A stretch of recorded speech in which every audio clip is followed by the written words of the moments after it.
Next, I'd like to talk with you about the basics of interviewing. The first thing is that you should have a professional voicemail on your phone and a professional email address. You will also want to plan out what you will wear and what you will bring in advance to the interview.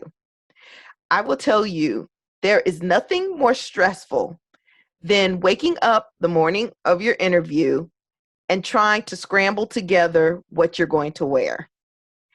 If you plan out what you will wear and what you will bring in advance to the interview, it just alleviates a lot of the potential stress that you could experience.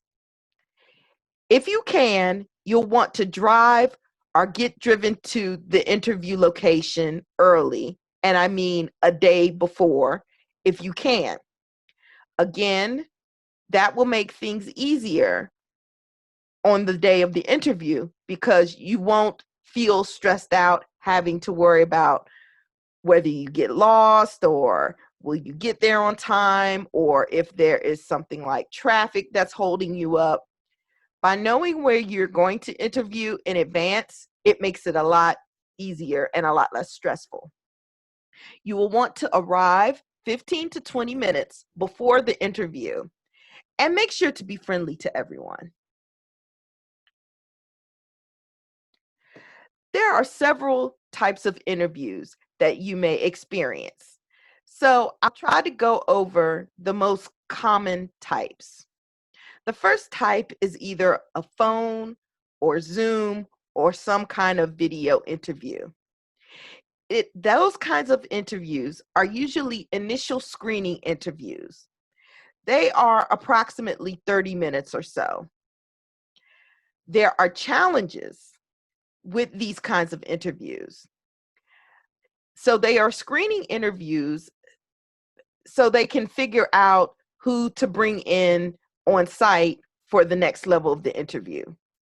The challenges are that since these people may not be able to see you if it's a phone interview, there is a lack of nonverbal feedback.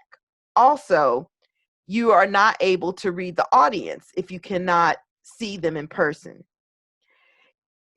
My suggestion is to dress professionally. If you are having a phone interview, have note cards and smile if you can, even if it's a phone interview and they can't see you. Because when we all dress professionally, we sit up more upright, we have better posture, we enunciate things better. Those are just suggestions that I would provide. If it's a phone interview, if it is a Zoom or video interview, of course, you'll want to make sure that you dress professionally. You will also want to have, be in a place where it is quiet. You may want to close your door. You don't want to have any pets or any children running through in the middle of your interview, and make sure that it's a quiet place. Next is the on-site interview. So let's say you do well in the phone or the Zoom interview, and they say, well, we want to bring you on site so you can see what the job is going to be like. Usually that's 30 to 45 minutes. The challenge is that you may feel a little bit hurried and you may have nerves. Suggestions: the way to get rid of the nerves is to be prepared, research the position, and know what you want to say. You also may have a panel interview where you are sitting amongst a group of people and the panel is asking you questions. The challenges: well, you're meeting with several viewers and you want to make sure to stay sharp and attentive to each of them. And it is okay to reuse examples. You'll also want to balance your eye contact, meaning don't look at one person for every single question when you answer it.